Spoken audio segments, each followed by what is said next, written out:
ಅದರ ಬಗ್ಗೆ ಮುಖ್ಯಮಂತ್ರಿಗಳು ಒಂದು ಸರ್ವಪಕ್ಷದ ಸಭೆಯನ್ನು ಕರೆಯಬೇಕು ಅಂತ ಪ್ರಸ್ತಾಪ ಮಾಡಿದ್ದಾರೆ. ಜೊತೆಗೆ 3ನೇ ತಾರೀಕು ತಮಿಳುನಾಡಿನ ಮುಖ್ಯಮಂತ್ರಿಗಳು ಬೆಂಗಳೂರಿಗೆ ಬರುವ ಸಾಧ್ಯತೆ ಕೂಡ ಇದೆ. ಅದು ಇನ್ನೂ ಕನ್ಫರ್ಮ್ ಆಗಬೇಕು.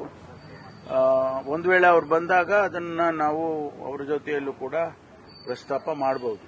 ಸರ್, ಇವತ್ತು ಕಾನೂನು ತಜ್ಞರ ಜೊತೆ ಸಿಎಂ ಅವರು ಮೀಟಿಂಗ್ ನಡೆಸ್ತಾ ಇದ್ದಾರೆ ಡೆಲ್ಲಿನಲ್ಲಿ. ಏನೆಲ್ಲ ಕೂಡ ನಾವು ಎಂಪಿಸ್ ಮೀಟಿಂಗ್ ಇರುವಾಗ ಮಾನ್ಯ ಕಾತರ್ಕಿ ಅವರೆಲ್ಲರೂ ಕೂಡ ಬಂದಿದ್ರು. ನಮ್ಮ ನೀರಾವರಿ ಸಚಿವರು ಕೂಡ ರಾಮಲಿಂಗ ರೆಡ್ಡಿ ಅವರು ಕೂಡ ಬಂದಿದ್ರು ಅಲ್ಲಿಗೆ. ಬಹುಶಃ ನನಗೆ ಬೇರೆ ಕೆಲಸ ಇತ್ತು ಅಂತ ನಿನ್ನೆ ವಾಪಸ್ ಬಂದೆ. ಇವತ್ತು ಅವರು ಸಭೆಯನ್ನ ಮಾಡಿದ್ರೆ ಅವರು ಒಂದು ತೀರ್ಮಾನ ತಗೊಳ್ತಾರೆ ಅಂತ ಅನ್ಕೊಳ್ತೀನಿ. ಸರ್, ಕಾವೇರಿ ವಿಚಾರಕ್ಕೆ ಇವತ್ತು ಸಹ ಕನ್ನಡ ಪರ ಸಂಘಟನೆಗಳೊಂದಷ್ಟು ಪ್ರತಿಭಟನೆಗೆ ಹೋರಾಟಕ್ಕೆ ಕರೆ ಕೊಟ್ಟಿದೆ. ಅಲ್ಲ, ಸ್ವಾಭಾವಿಕವಾಗಿ ಅವರು ಮಂಡ್ಯದಲ್ಲಿ ಮತ್ತು ಸುತ್ತಮುತ್ತ ಎಲ್ಲ ಪ್ರತಿಭಟನೆಗಳನ್ನ ರೈತ ಸಂಘದವರು ಮತ್ತು ಬೇರೆ ಬೇರೆ ಸಂಘದ ಸಂಸ್ಥೆಗಳು ಮಾಡ್ತಾರೆ.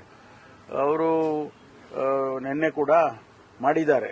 ಯಾಕೆಂದ್ರೆ 3,500 ಅವ್ರಿಗೂ ಗೊತ್ತಿದೆ ನೀರಿಲ್ಲ ಹೇಗೆ ಕೊಡೋದು ಅಂತೇಳಿ. ಸರ್ಕಾರ ಒಂದು ವೇಳೆ ಒಪ್ಪಿಕೊಂಡು ಇರೋ ನೀರನ್ನು ಕೊಟ್ಬಿಡ್ಬೋದೇ ಅಂತ ಆತಂಕವನ್ನ ವ್ಯಕ್ತಪಡಿಸ್ತಾ ಅವ್ರು ಮಾಡಿದ್ದಾರೆ. ನಾವು ನೋಡೋಣ ಏನು ಅಂತಿಮವಾಗಿ ಏನು ಸರ್ಕಾರ ತೀರ್ಮಾನ ತಗೊಳ್ಬೇಕು.